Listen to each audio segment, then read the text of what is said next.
Hello? Hello, Jughead. This is Archie. Come over right away. It's a matter of life or death. Oh, relax, Archie. Attention, all true believers. Marvel Comics is on the air. The friend of the unfortunate, enemy of criminals. In reality, Dan Garrett, a rookie patrolman, loved by everyone but suspected by none of being the Blue Beetle. Boys and girls, your attention, please. Presenting a new exciting radio program featuring the thrilling adventures of an amazing and incredible personality. Faster than an airplane, more powerful than a locomotive, impervious to bullets. Up in the sky, look! It's a bird, it's a plane, it's Superman! 10, 9, 8, 7, 6, 5, 4, 3, 2, 1.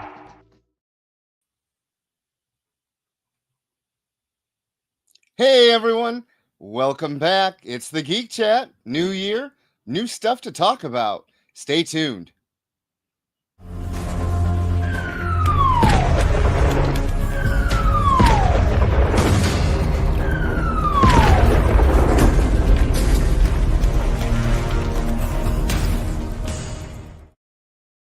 Hey everyone, this is Rich on the Geek Chat on the Experience. Thank you for joining us.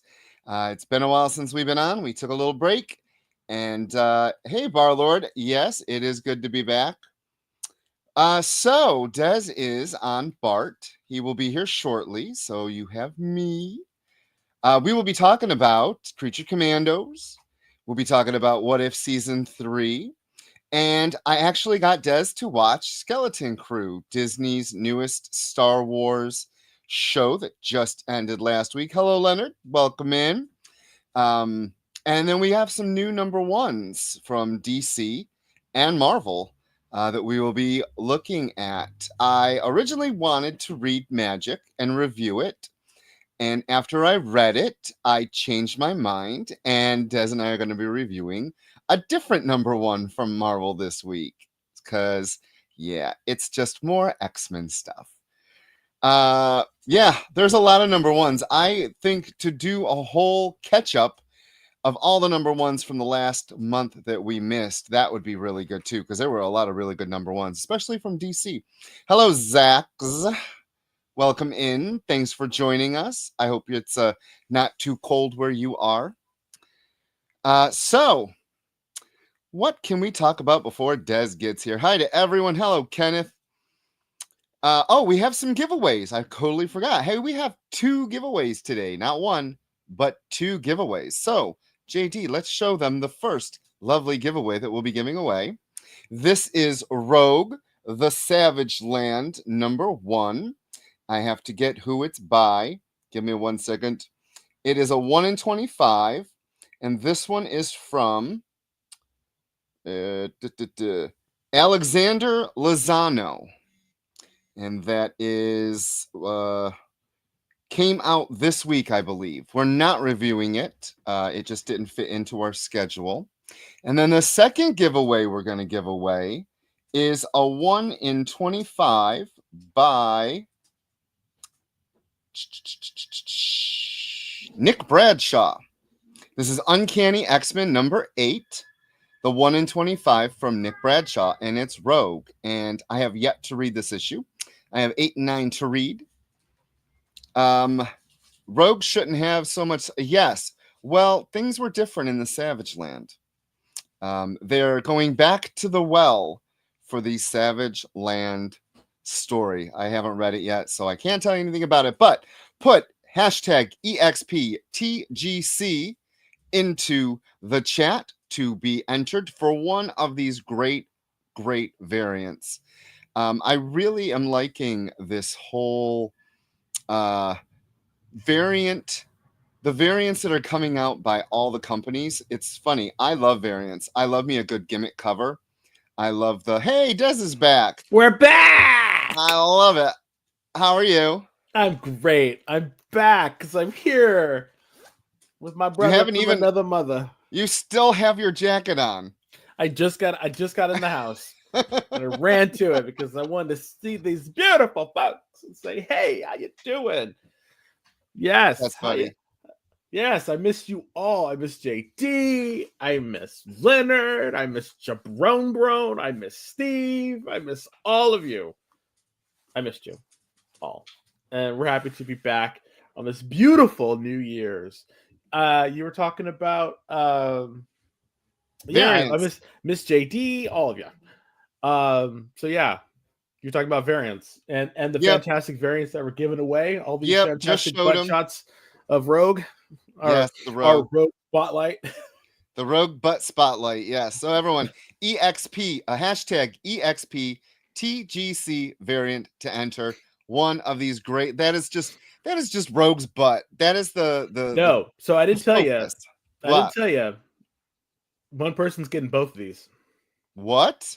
One person is getting both of these. Oh. Yep. So this is our thank you to all of you fantastic people for coming back, for actually waiting, these many months and moons for us to show up. So thank you. This is our thank you, to say happy holidays, happy new year. We're trying to make it great this year. And we want to see growth. We want to see the Geek Chat grow. We want to see the experience grow. We want to see all the other fantastic people and programs on this platform grow. That is our mission for all of you listeners and viewers. Please go out there. Let these folks know. I know it's gonna suck because that means other people can win these beautiful variants, but we want to get this out there. Let's make 2025 a year of growth. And since we haven't been on in 60 days, it's fair game for anyone. We start a brand new year, so anyone can win. Anyone can win. These two beautiful Rogue colors. Oh, yes, Steve. So this, where did it go? Right there. That is the Megatron Hiss G.I. Joe Transformers mashup. And Megatron actually transforms into a Cobra Hiss. I love it.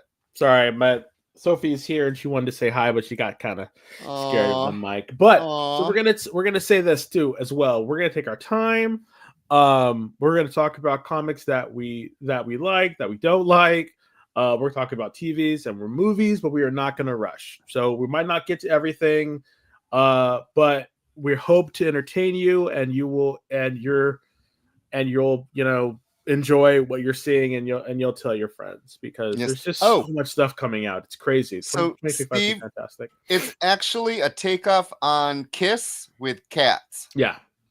Yeah. So definitely, just like Kenneth did, hashtag EXP TGC variant. It could be all caps. It could be, half caps, half not caps. Just put it in there. We got to get you in there. So having said all that, we got a bunch of TV to talk about, because while we were gone, a bunch of stuff came out. I'll tell you, us nerds were eating pretty good on the TV front. I was excited. I was like, oh, damn, some are better than others. But hey, the fact that we have it, we're eating good. So let's start it off. Let's start it off with What If? So Rich, and again, these are going to be series reviews, not individual episode reviews. So we're going to be looking at, everything about it, because this final What If season 3, that's the end. And part of me is kind of sad about that, because I've always thought that multiverse stories, there's so many that you can have, and that at the end of that last episode, where they actually showed some of the possibilities they could have had, it's just like a slap in the face, because I was like, damn, some of these could have been cooler than the ones we actually got. But what did you think about the series, Rich? All right, so gonna say this. My favorite episode was the Howard the Duck one. Yes, and a lot of people hated it. I don't understand. I don't know why you could hate it. It was fun. It was what a What If should be. It was nothing too. It didn't take itself too seriously. I mean, their last name is the Duck. Come on. And she gave birth to an egg. Come on. Yeah.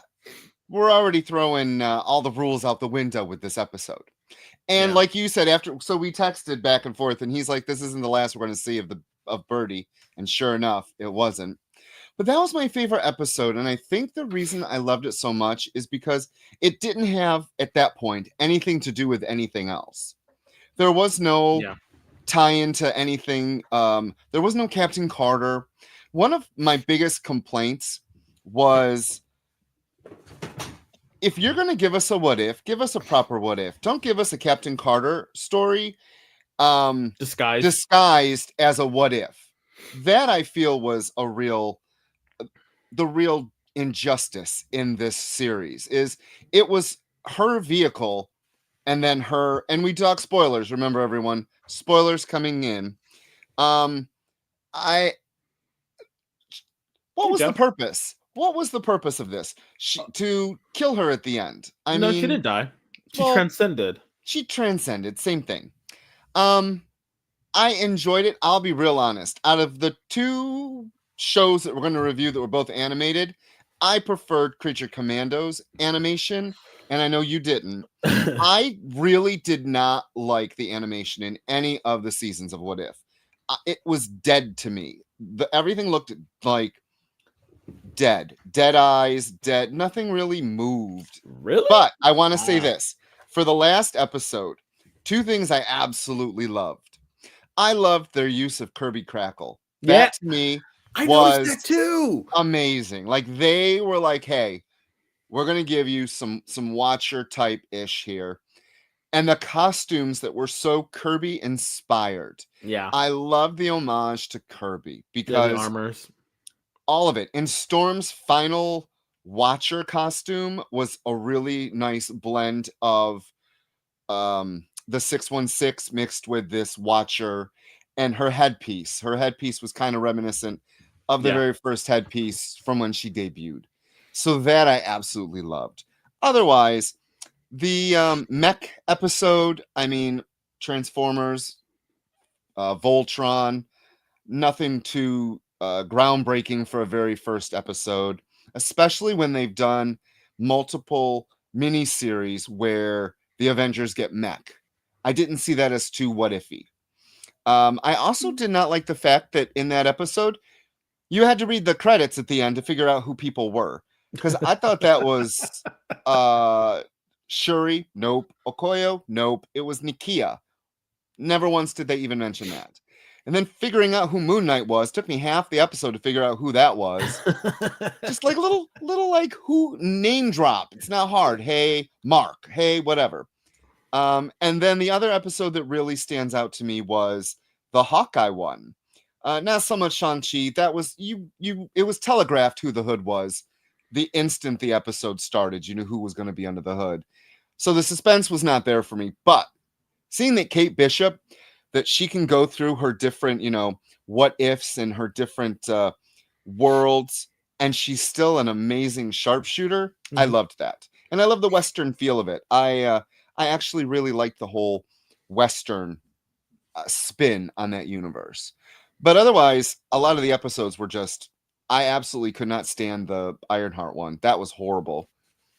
Okay, so I'm gonna hard disagree with you. Okay, on that one to use someone in our chat, Jeff, welcome in. Hard disagree. On a couple of it. No, that's cool. For me, I am not this. I am a traditional more when it comes to animation. I just did not like it, and everyone can like what they like. I love that. That's the freedom. That's the fine thing about it, because I technically I actually like the mech stuff, but again, I am a mech fan. I like mech based manga. I like that they did that. I thought the whole thing with the Alpha Hulk and them being on the island, which is a homage to, I can't remember which other island. There's another island that they brought in a comic a long time ago, and that was one of the things that they brought in. I thought that was a really cool homage to where the Hulk went. So I thought that was really kind of nice. But I enjoyed the mechs. How they got to the mechs. He turned into Godzilla. I mean, which is great. Like, it was fun. I knew you would love that. I was like, Godzilla's in vogue right now. I was totally into it, and I was like, yes, bring me more Godzilla. Bring me more Greenzilla. And he actually blew the green fire. Fantastic. I was here for it. I will say that oh my god, what was her name? Agatha episode was kind of missed. Like I did like Howard Stark's portrayal in that and how he knew what was going on, and Jarvis. It was good to have them in that, but how was that was kind of crazy to me. I was like, okay, whatever. Yeah. So that was a little bit of a letdown for me. I thought the numbers were really kind of cool, but other than that, how it resolved was just kind of like, okay, whatever kind of situation. Well, so we all know I can't stand musicals, so that episode was painstakingly. I actually enjoyed it, and I actually enjoyed it. That was fun, and I like how she kind of outsmarted the Celestial. And I was really thinking that when they brought together the super team at the end, she would be part of it. But then reverting back to Doctor Strange, who has been in all 3 seasons, I was like, yeah. And that kind of adds to this kind of like, I don't know why they felt that they needed to have a thread go through it and have, I mean, I like the character development and the journey that Atu went through and became like who he is and like changed the whole thing. So for me, it technically wasn't a true what if. It was the hero's journey for Owatu, which is fine, but they should really. I felt like part of me, I felt kind of misled a little bit because I was expecting a full on. Yeah, Paul was looking at it. So I was fully expecting like typical like what if classic what if stories, and we didn't get that. We only got a couple of them because there was all these little things. And I granted, people like Captain Carter and I really like Haley Atwell and I liked the character, but I wanted real like classic what if like we used to get an actual true anthology. A true anthology where all we did was explore these weird worlds. But when he called them the Exiles, I was like, thumbs up. Also, did you notice when the 3 Watchers who were there battling, when they all came together and started doing that weird, topsy turbine thing, they kind of resembled the Living Tribunal. Oh, I didn't catch that. Yeah, I was That's kind funny, of like, I was kind of talking to Paul about that. And I was like, oh my god, they look like the Living Tribunal. That's kind of cool. And Paul was like, huh? Because he doesn't know what they are. So I was like, so that was kind of cool. So overall, while I am sad to see it go, I am happy that we might get something in its place. Definitely, it'll most likely be X-Men, 97 or 98, or whatever they're going to call it, or Spider-Man like 90, 98 or something that they're going to bring in. Maybe we'll get a new Spider-Man. A new Spider-Man animated, not the kid stuff. Not the kid stuff. I'm actually because everything old is new again, and X-Men 97 did so well. Maybe we'll get more of that, 90s Fox Kids Spider-Man. I think that would be really kind of cool because that was a really fun series for a lot of people. But overall, I really wish we would have got a real, truly a true anthology. So hopefully in the future we can. Yeah, I love JD's comment, the experiences comment about Bollywood. Fans who didn't get enough Eternals. Why? Like, okay, why? But hey, at least this dealt with like Eternals type stuff. That was kind of cool to bring them back. I think the reason why they brought them back is because we're going to see more of the Eternals in 2025, because they are referenced in the new Captain America movie. So we're gonna definitely go on sale tomorrow. They're coming back, so we're definitely going to be going that. So stay tuned. We will have a review of Captain America. So New World Order. So please, we won't be on that day either. But still, we'll have one because we go to the movies together. So that's just kind of something we do. So do we have to take a break? So we're gonna take a break. We're taking a quick break. And when we come back, we'll talk about a couple more shows, and then after that, we'll talk about some comics. So please stay tuned. And again, welcome back.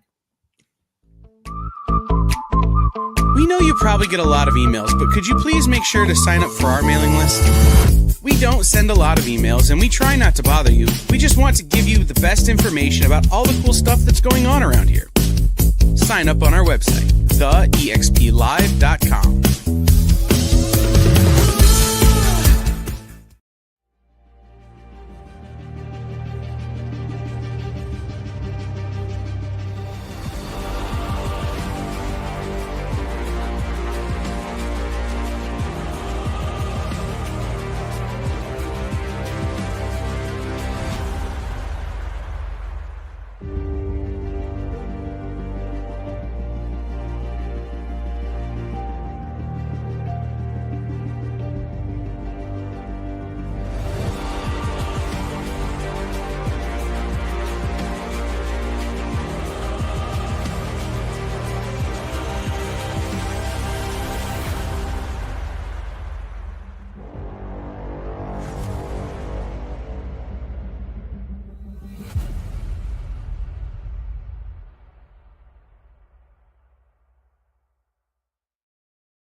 Hey, did you know that you're invited to an art gala?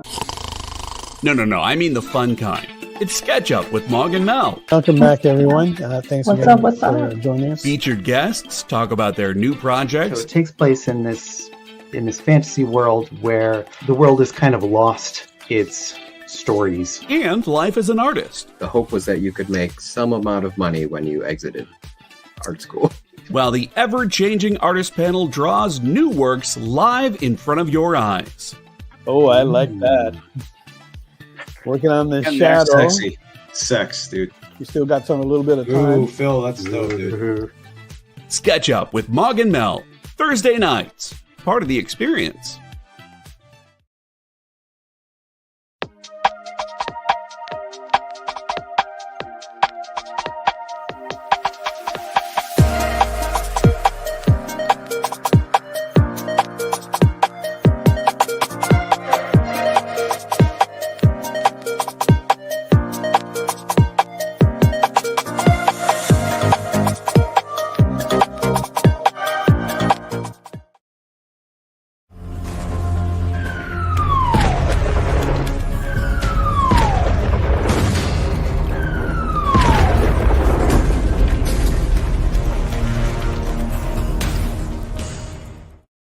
Hey everyone, welcome back to the Geek Chat. I'm Rich. I'm Dev. And you are watching us on The Experience. Be sure to like, share, subscribe, tell your friends about us. And we have one lucky person gets 2 variant covers today. Yes, 2. Yes. 2. 1, 2. They get Rogue. Boo, boo, boo, boo, from Rogue in the Savage Land. We'll call back to Rogue when she was in the Savage Land in the 90s. If you're 90 kids, get hyped. You changed. No, I just took off my overshirt. I wore an overshirt to work. So, and then the next one is Uncanny X-Men, number 8. So we got a Rogue. We got a Rogue twofer for you. So you can win this. Post hashtag EXPTGC variant to win. Yes, we will ship anywhere in the continent of the United States. I don't think we have anybody international. And if you're international, thank you so much for joining us. And we'll probably send it to you too. So yeah. Just put in that hashtag. We want to get this out. I do not want Rich to get them. So please, because he's like a little variant goblin over there. So just don't let him get it. So what are we going to talk about next? I chose the first one. You choose the next one. All right, we'll do Creature Commandos. Whew, okay. I enjoyed it. There's a lot of butts. There's a lot of butts. I am mixed. My feelings on this show are very mixed. I enjoyed the backstories more than I enjoyed the main story. I really enjoyed the Weasel's backstory. I thought that they made him go from this crazy thing to a misunderstood monster. And I thought that was so sweet and so special. James Gunn loves to play to his strengths. And I'm here for it. I think that he has found a nice middle ground from that, his early leanings as a trauma director for like the group Trauma and making those weird kind of in your face like Slither and all that type of stuff, to this sort of like, I'm going to play by the rules, be everything to everyone kind of director, to this kind of like middle ground where he has just enough leeway to be quote unquote push that push that envelope a little bit, but still kind of maintain the integrity of the source material. And how I say that is because I think it's honestly because he is a comic book fan first and an actual fan before he is a filmmaker. And I think because he holds comics in a lot more of a high regard, he's able to draw from that and actually connect with viewers on a level that some, Hollywood directors can. And I think he's able to bridge that gap. I really do. I really do because a lot of people did like Creature Commandos, and I see that Easy Rider says it was a little too adult for me. Again, that's where he shines. You know, that's where he shines. He likes to be a little bit adult, and then kind of soft shoe with a little bit of humor. But in reality, this show was hella bloody. Like it was a lot more bloody than I was expecting, and it was a lot more adult than I was expecting. But again, I believe that his reaction is almost identical to a counterculture response to what Marvel Disney is doing. Yeah. You know, because they have the ability to give us that, for lack of a better word, Daredevil-esque, sorry, not Daredevil, Deadpool-esque, you know, cinematic universe. And by Deadpool, Right. I mean the cinematic, the themes and the tones. He can give that to us at Max that he could not do at DC. I'm sorry, at Marvel. So that's Right. why we're going to get these movies that are going to have these brutal scenes and stuff like that. But again, I believe that he can toe that line a lot better than a lot of people can, and we'll be able to, and we'll actually be able to see this, you know, when we compare Creature Commandos to Superman, because if he's able to give us an adult Superman that is not so adult that it puts people off, then, and he can find that medium, then yeah, I think he can do it. I think he can do it. So let's. While I was really cringing at the first episode, I hated the first episode. I thought it was horrible. I hated it. I hated everything about it. I didn't want to watch it. And Rich was like, "It'll get better. It'll get better. Try it." And then I read a few reviews, and then I started watching, and I binged it over a day. And it really like these, I don't know what it is about the characters that he writes, but they really grew on me. Only a couple characters where I was really like, you know, F this character, I don't care about them. But overall, as a team, I thought it was pretty good. Go ahead, Rich. So I want to say Eddie said it was slow moving, kind of boring in spots, not terrible, but disappointing. I can see that. Jeff, the show's fun. You don't have to know anything about anyone. They do a really good job of introducing these characters. Really good. And the Superman movie does look promising. Yes. Lyle, hello, welcome in. Hi, Lyle. And Easy Reader. This is one of the things I want to say about this. There's a lot of positives I liked about this show. Two things I didn't enjoy, and one Easy Reader, excuse me, really nails it. That Frankenstein, horrible. That was not the Frankenstein at all from anything DC has done. Horrible Frankenstein. And I think that is, you know, James Gunn I think this was a miss for him with this characterization. Yep. He was unnecessary to be in the show, except for in the bride's backstory. He served no purpose in this show. Nope. At all. Not Didn't at all. move any plots. Didn't really do anything. And then she shoots him and he dies. He's not dead, though. He's Frankenstein. We know he shows up at the end with another old lady. I mean, that he's going to kill. That he's going to kill. Frankenstein could have been taken out of this and the show would have been the same. Yep. The other thing, and this is going to be just the very last episode. The purpose of Nina in the show was just basically cannon fodder at this. You introduce her with her very sad backstory. She had no powers. Why was she on the mission? She could do nothing. And that, I think, and we've been reading comics for a very, very, very long time. It was very disappointing in that from the beginning, she was doomed. Oh, yeah. And the only thing that her character did in the actual 7 episodes was show the bride kindness and to be a friend and to actually open the bride up to caring about someone other than her. That was Nina's complete purpose for the show. That was her role, and it was unfortunate. and that's for me that's kind of lazy.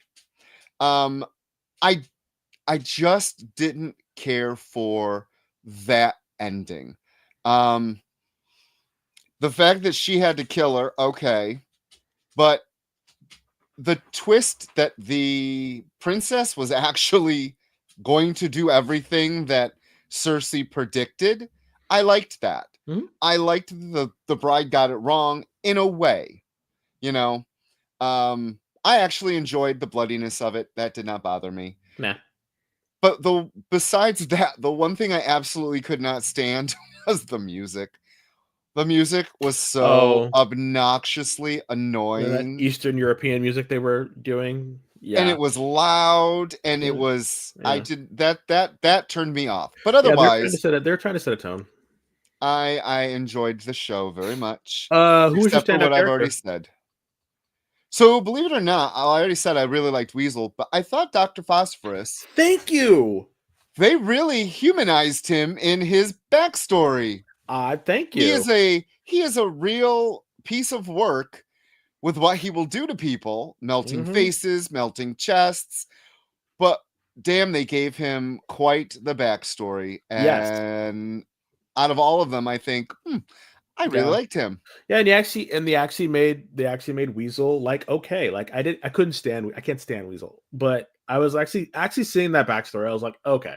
And because this is technically canon from the Suicide Squad movie, then I mean you get to see a little bit more about these characters who are carrying on. And then they set it up for a sequel, of course. There's probably most likely going to be one. This is James Gunn's baby, so we will be getting another season, most likely. And why was King Shark dumb?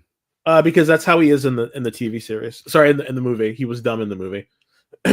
He's not smart. He's the dumb muscle. So at some point, him and Frankenstein are going to fight. Cook says because he's not Jabberjaw. That makes total sense. But overall, I'm glad that I gave it a chance. The animation, while feeling very, very dated and in some instances cheap, I was like, overall, I thought it was fine in how it told the story, and I think that was one of the things is it just felt in some spots that it was like kind of bare bones, the animation and whatnot, But I'll tell you, when Dr. Phosphorus got to like gory people, that they start to gore people, I was like, okay, well that's where the budget went, for the fight scenes and the gory stuff. So, there you go, Barlord. So yeah, you're probably right. I mean, at this point, it's so early in James Gunn's tenure that he's probably going to be able to do at this point whatever he wants. And when I understand the ratings were actually pretty good for it. So, hey, more power to it. In the new DCU, we got the Lanterns project starts filming, I think, next month. And Supergirl has either begun or is about to begin filming. Now, if Speedy is not in Supergirl, we riot 100%. It's done. It's done. They gave Crypto. Okay, let's talk about the trailer for a minute. Let's talk about the Superman trailer for a minute.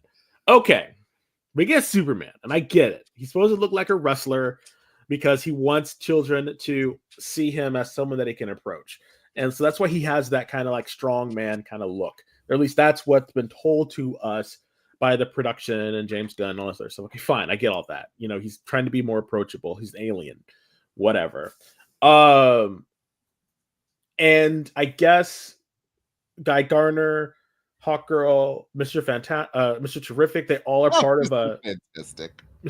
They're all part of a team that works together. That's why all of their suits look alike, and they are the antagonist versus Superman as they're trying to stop him from doing what he's doing or being a fly in the ointment. And then there's this big thing about maybe there's two villains, Maxwell Lord and Luthor. I really hope not. The engineer is in it.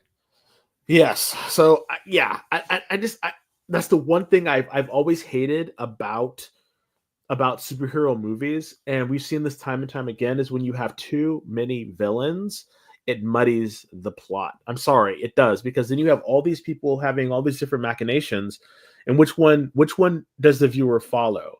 And I can understand if they're like maybe a cameo to set some up for the future or this and that, but please do not make them the focal point. James Gunn, if you're listening to us, please do not make this a focal point. The movie's done. It's not like he's going to be like, hey, Desmond doesn't want it, so let's refilm. Let's do reshoots. They can chop that S up until it's done and until they release it. So all I'm saying is please, and then I know there's a bunch of dog lovers in this group probably. But I'll tell you now, like I told Rich, the first day that trailer was shown, Crypto looks busted. I'm sorry. That dog is not working for me. I'm sorry. I'm sorry. That floppy-eared looking dog. No. It's because you're used to Crypto being a lab, either a husky, white lab. A wolf. Yeah. No, I'm actually like a white lab, but that bingy looking dog, I'm like, that's not it, y'all. That's not it, y'all. I'm sorry, Jeff. I can't. I gotta be like, and that's not the cat lover in me talking. That's just to me. Crypto looks homeless. Thank you. Like, does he let him out of the Fortress of Solitude at all? I'm done. Okay, Barlord says, my concern is too much a setup for future projects. Just focus on a good Superman movie and do what Marvel did in Phase 1. Do the universe building and post-credit scenes. Yeah, I want that too, but James Gunn's not going to do that. He at this point, DC is playing so much catch-up that he has to put as much as possible in this to basically shoot the DC universe into the stratosphere. And if you can't do that, the execs are gonna be like, hey, even if it makes $1 billion, well, that's not true. If it makes a lot of money, then that'll keep them going. But they gotta start putting these projects in. That way they can keep this train rolling. I think this movie's going to do really well in the theaters. I really do. DC has not had anything out in the last couple of years. And then we're following the whole Snyder universe. So I really feel like, yes, people are really going to be interested, especially with the first couple days, word of mouth. And I don't think critics, people are going to listen to critics this time, especially. No, I think what they're going to do is listen to people like us, people that care about the medium. And for me, at least, I suffered through the Snyderverse. It was abysmal. They didn't some shiny spots here and there. They didn't take what was the best thing about the DC universe. And I'm really, really, really, really hoping that Gunn sees the hope and the whole why we love these characters. Yeah. And I hope it's not raining every day in this new movie. No, there's a lot of sunlight, and you can see, like they're fighting in the sun. So good. Yeah. So Leonard, I love your thought, Leonard. Your message, Leonard. I thought it was funny how after the trailer drops, people were fussing about Guy Carter's look. Yeah, people did not like his hair. Although I think Nathan Fillion's going to do fantastic in it. Although I really think that if I'd had my way, and we had started all of this about maybe in 2005, right after DC had their ish together and really started right after Iron Man, they're like, look, oh my God, we should get on this. And they did started their universe. I think Nathan Fillion and Alan Tudyk would have been a fantastic Blue Beetle and Booster Gold. I've always said this, that they love their look and how they work together. Perfect. Yep. But yeah, okay. So we're gonna take one more break, and we're gonna talk about our last show, and then we're gonna try to get to some comic books. I told you all we're gonna talk about things we like, and we hope you stay along for the ride, and for the free goodies. But definitely stay tuned. We will be back shortly. Go have a bio break or something. We'll be right back. Bye. Twitch. It's not just what happens when you have too many energy drinks anymore. Check out our content over there, too.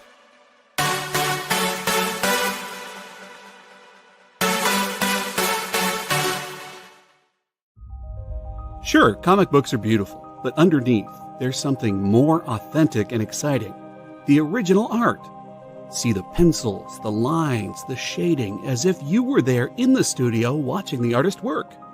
Getting a peek at comics' backstage is easy with the original art experience. All right, Friday night, guys. Thank you for being here. to be doing anything. The fact that you're here means the world to me. Nick's pieces are always value priced with your budget in mind, for the beginning collector to the veteran. And this is gorgeous. You got Aquaman and Mira. Join the original art experience with Nick and our friendly crew of regulars, even if it's just to enjoy the art. Fridays at 7. It's all part of the experience. Symphonic verses, Nocturne's romance.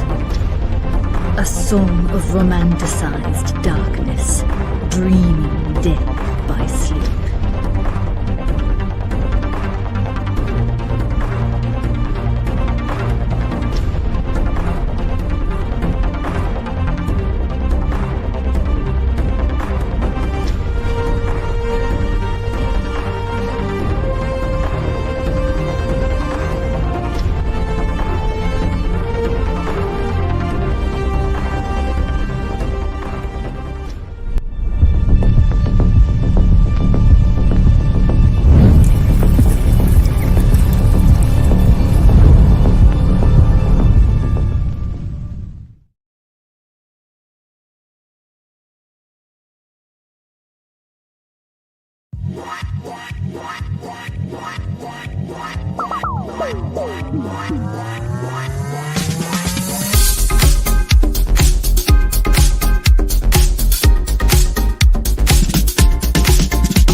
Hey everyone, welcome back. I'm on the wrong side. There we go. Welcome back to the Geek Chat. That was a little nerving. I am Beardy Rich. Sorry, I'm Little Black Beardy Daz. And we are on The Experience. You can get quality comic book related shows every day here on The Experience. Sales shows, talk shows, new shows, old shows, blue shows, green shows, whatever. Stay tuned after us because it's Sketch Up with Mog and Mel. That's always a fun time. They have guests. They talk. They draw. It's great. We are wishing Dan the best. We don't know. Dan Wickline. We're hoping that he's okay.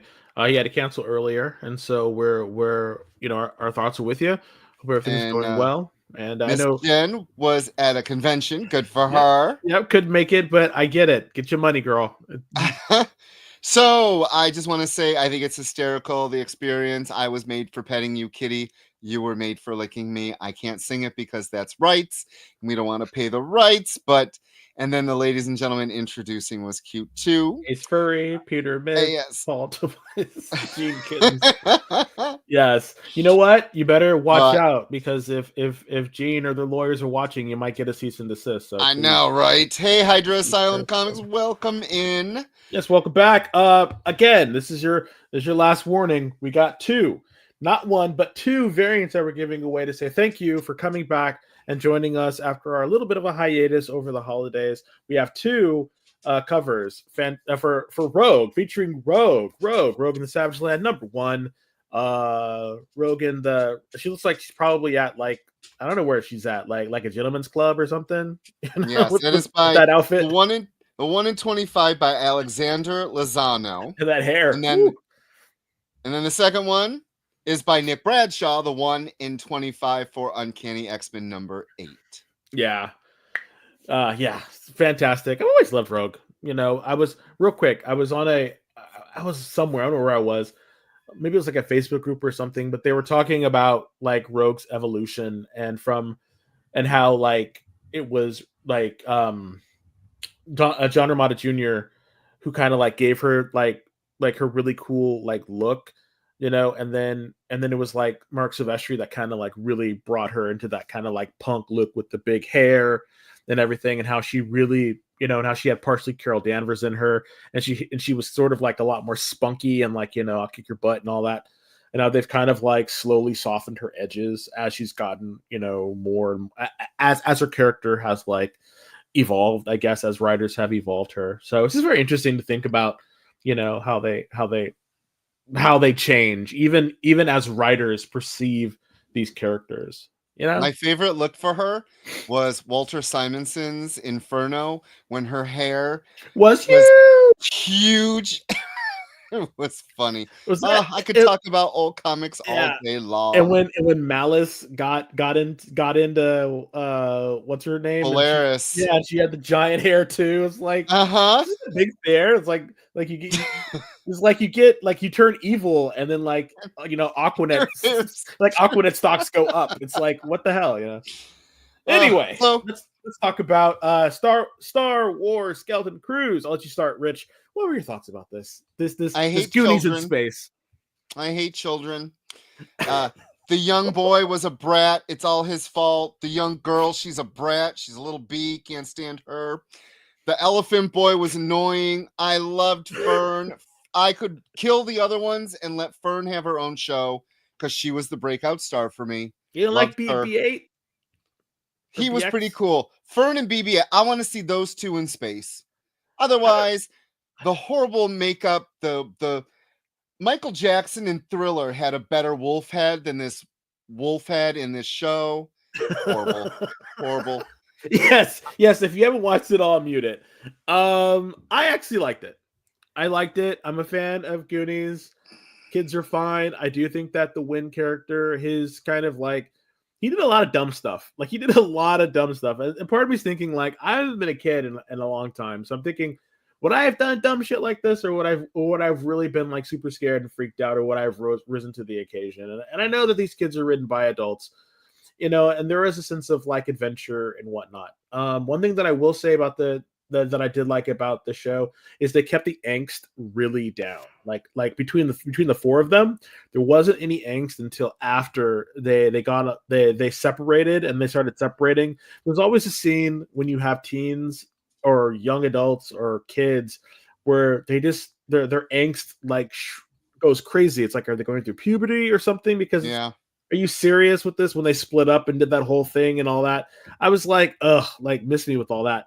But overall, I thought it was a fun little story. I mean, yes, definitely, I believe that some higher power was working to help them, and I think a lot of the times, the standout actor for me was Jude Law's character. I thought that you never knew if he was good or if he was going to be bad or if he was ever going to turn to the good side or something like that. That kind of that his character was a true lawful evil character.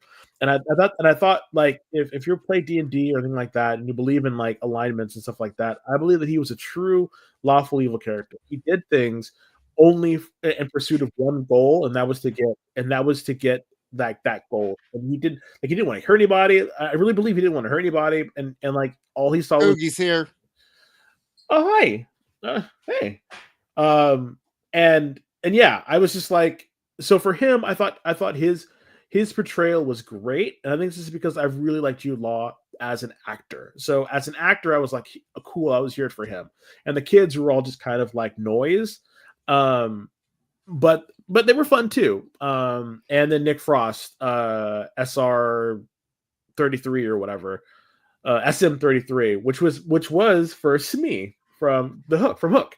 If you read any of the trivia, that was a homage to Shmi from Peter Pan's Hook. So that's why he had that's why he was SM33, and why he had only one eye was a note to One-Eyed Willie. So there was a whole bunch of little Easter eggs in this that I thought was really kind of cool. So what'd you think of Urkel? Urkel, I could not see him as anything else but Urkel. I feel really bad for him. I think that character, he's a very polarizing figure because that character is just so it's so ingrained in people's minds that it's very hard for anyone who is of a certain age not to see him as Urkel. So, but yeah, other than that, I mean, it was just a fun little romp. Will I remember it? Probably not. I just want to say one last thing. I realize that we need the next generation to embrace. That's why we want kids reading comics. We want kids watching Star Wars. We want kids watching cartoons. I understand this.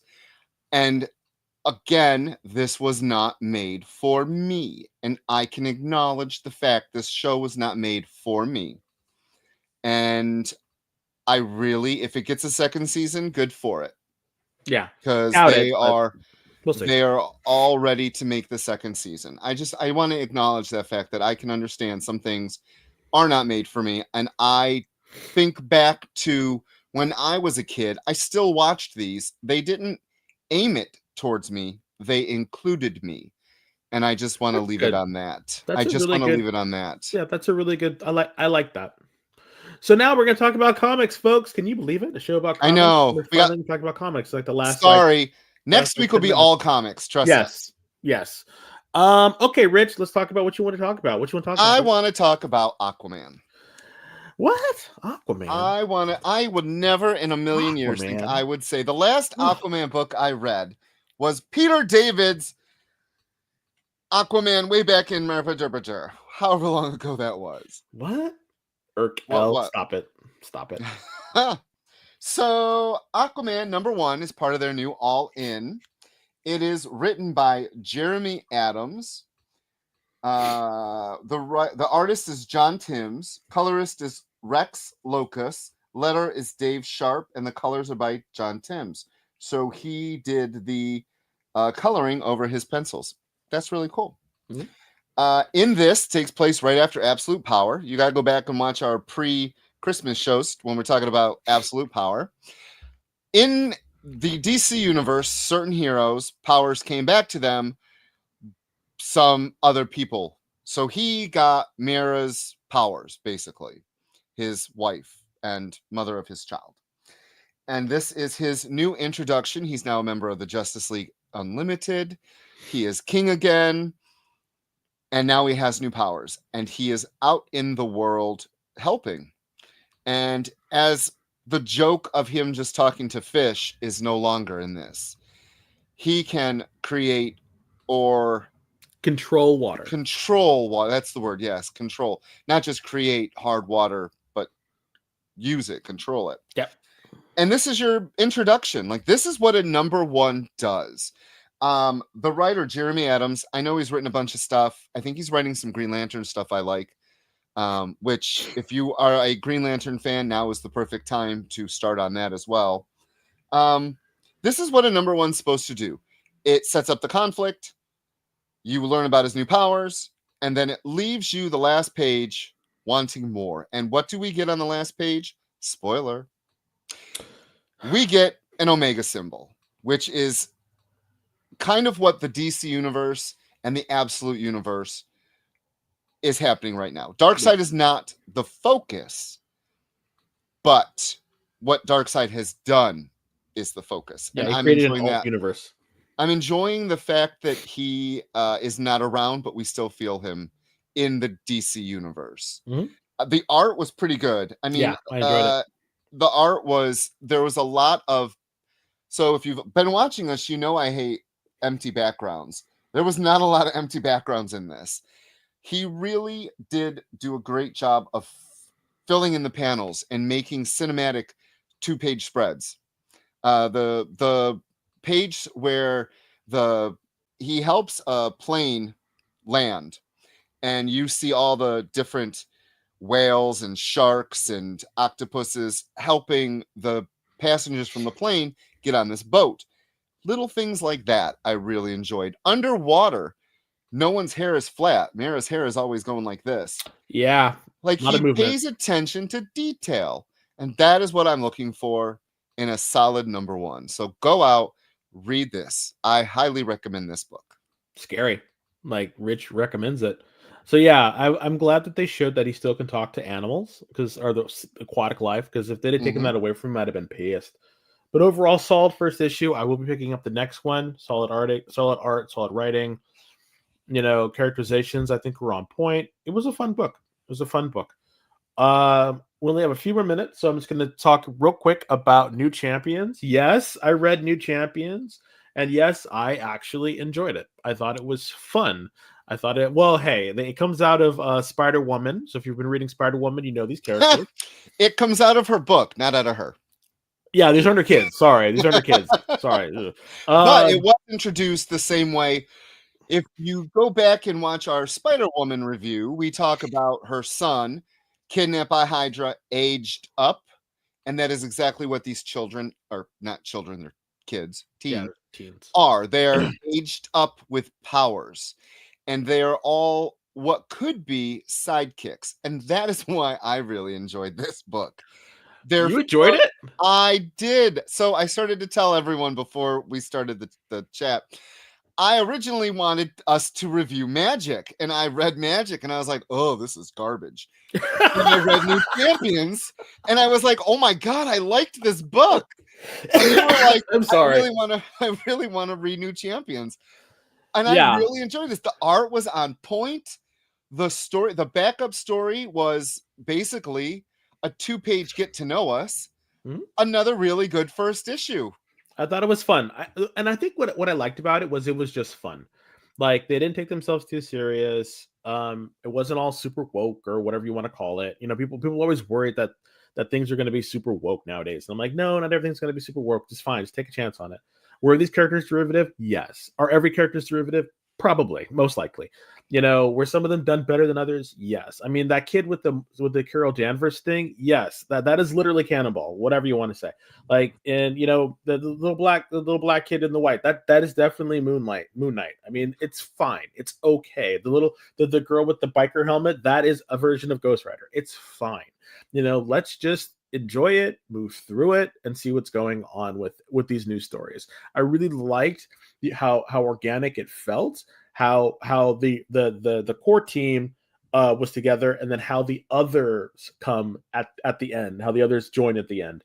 Because she doesn't know how to use her powers. And I think I loved it. Yeah, I just think it's I don't know. I just think the characters are fun. You have the one that you don't like. You have the intentionally write him so you're not going to like him. They have the one that's the super cool kid, and then you have like the overzealous leader. So like all the tropes are there, you know. But the thing about it is, you know, the tropes that are there are not terrible, and that's what's so great about it. Like, it's not terrible. So we got to get the yes. I say pick the, if you like teen books like New Mutants or Avengers Academy or whatever that new one is with the Avengers kids. I don't know what it's called. I would say pick this book up. But now you have literally a minute to enter if you want these great 1 minute. 1 minute. We gotta let JD, you know, out of his cage before he switches it to the next show. So we gotta give him some time, at least a minute for him. So if you haven't already, please. Okay, Jeff, you only have to do it once. You don't have to put it in once. I love your enthusiasm, friend, but just you only have to do it once. If you haven't put it in, please do. JD, if you could please roll that beautiful bean footage and show those beautiful covers one last time, or put it on the experience, you know, however you want to do it. I believe however you want to do it. That's New Champions. Wish you're giving it. There you go. There it is. That rogue cover right there, and the next one, that rogue cover right there, could both be yours. Yeah, I mean, let's go. Okay. Let's go. I'm hopeful. Please. JD was probably eating something. He's like, damn it, I'm eating something. All right, let's see. Beardy Rich, what? Lord. Congratulations, my friend, and happy new year. Okay, like I said before, please, the experience, our good friend JD is going to put something in the chat. In the chat. Please fill that out. I need that. It's very important that you do that. It's just been put in there. That way I can send it out. Oh, I can send it out. I want to send it out this weekend. That way you can have it by next week. And you can, on the show, you can let us know if you liked it, if you didn't like it, if you opened it, you know, whatever you're going to do with it. Let us know, you know, or you can sell it to Rich. He'll probably buy it. I don't know. So, all right, we got to go. Yes, thank you so much. Bye, everybody. Bye. Join the party. Head over to our link tree to find all the links for everywhere the experience is all the time.